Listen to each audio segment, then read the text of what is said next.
ladies, and welcome to another episode of Girl Get Your Money Right. Today's episode 5, and it's about rich or wealthy.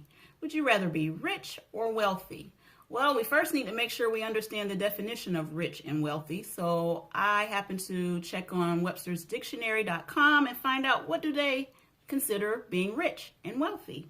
So according to the dictionary, rich is having an abundance of possessions, especially material wealth, meaning things. So that's what rich is. And according to the dictionary on webstersdictionary.com, wealthy is considered being affluent and having abundance. And just in case we are really not sure what affluent means or affluent, it means having an abundance of goods or riches. So again, both of those definitions are similar, but they mean something totally different, right? So being rich is what we consider those people that have a bunch of cars, very fancy bags and tote bags and expensive shoes and maybe 7 different houses or estates. And we want to know, would you rather be rich or wealthy? Well, I know back in elementary school, I had never heard, middle school, basically before I was an adult, I never heard of the word wealth or wealthy. And we had this game we used to play on paper that was called MASH. And at the top of the paper, we would write M-A-S-H. And then we would draw this spiral line or going round and around. And the person will tell you when to stop. And that's where you stop. And then you count across how many lines it is. And every time you reach that number, 1, 2, 3, 4, 5, 6, 1, 2, 3, 4, 5, 6, you circle whatever that item is in the category. And you would put who you're going to marry, how many kids you're going to have, where you're going to live, what type of income, and we would call it rich or poor. That was it. There was no wealthy. We just had either you're going to have a lot of money or you're not going to have any money. And I say that to say this. I hadn't heard the word wealth or even seen that word until I was about 24, 25, and it was not in the classroom. It was not in college. It was me going to Barnes & Noble, realizing I had a whole bunch of student loan debt and I was trying to get a handle on it. How can I have this salary, pay the student loan, and do fun things that I want to do and pay my bills with this particular income? So I was looking for strategies and ways that I could save more and earn more without basically doing anything illegal. So I was like reading this book, and then all of a sudden they mentioned the word wealth and wealthy, and I was like, what does that mean? And then they defined it for me, and then I was like, well, let me see if that's really what the definition is. So then I went online and found out what the definition, and they were very similar to what they put in the book. So I was like, it kind of put a whole new perspective in my head about what I viewed as rich and had never heard of the word wealthy. So I was like, okay, let me see if I can go with this. So then I started kind of changing the way I shopped, changing the way I lived, basically. And before I made a purchase, I would think about it and I would say, do I really have to have this? Do I need this? Or is this just something I really want? And if it was something I really wanted but didn't need, and it was a sale, then I had to decide, if I come back, I'm not going to buy it now, but in 36 hours, if I still really, really, really, really want it, then I'll go back and get it.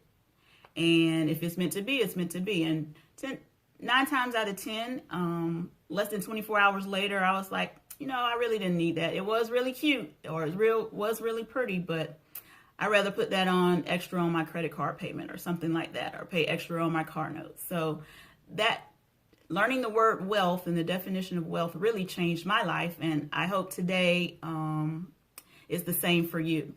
So with that in mind, I was reading this book, and it was Thomas J. Stanley is the author, Stanley, and the book is called Millionaire Next Door, and he described some characteristics upon writing this book before getting it published with him and another guy, and they did an extensive survey and research study on wealthy people and discovered that they're very frugal, meaning that they don't worry about the price tag. I mean, they don't worry about the actual tag. They don't worry about the name brand on the tag. They do care about the price tag. So, and they're also never living above their means, meaning they're always spending less than they have, and they don't overspend. So those are very important characteristics that he shared about wealthy people. And he realized that the majority of them didn't live in affluent neighborhoods. They actually lived in their original houses or a very modest home, 3-bedroom, 1 bath, or 3-bedroom, 2 bath. They just happened to have a lot more assets and a lot more money in their bank account. So they didn't worry about what others saw on the outside. They were worrying about what was in their bank account, and that they had enough financial security that if they wanted to go somewhere with their family or spend a month or spend half of the year in another country, they could do that because they had the financial security in place, that they didn't have to live paycheck to paycheck and live and work for an employer. They worked for themselves, or they had a passive income that was working for them, so they didn't have to worry about punching a clock. And passive income basically is like income that you don't have to work for. So active income would be you working for your employer, and you have to wait until they mail you a check or until they deposit a check for you to get it. So you're earning it. That's active income. You're actually doing a service or doing a job in order to get paid. Passive income is when you're not doing anything, but your money is working for you. So that would be your rental investment in a rental property. That's passive income. Investing in the stock market, that's passive income. And passive income is less tax from the IRS than active income. So I'm not trying to increase my active income any more than it already is if I'm going to have to end up keep paying taxes. And also, starting a business is another passive income because you get to write off a lot of expenses and supplies that you put into that business. So all those are passive incomes.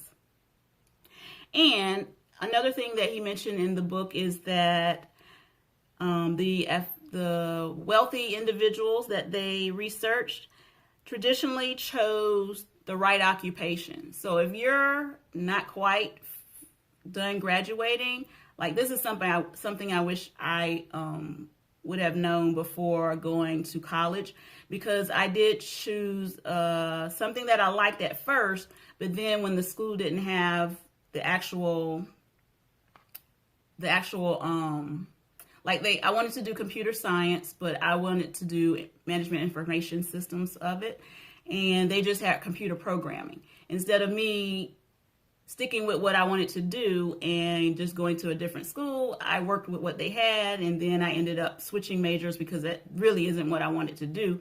And in the end, it wasn't even what I stuck with. So just to say that, I just want you guys to make sure you're choosing an occupation that's going to pay. Bottom line, because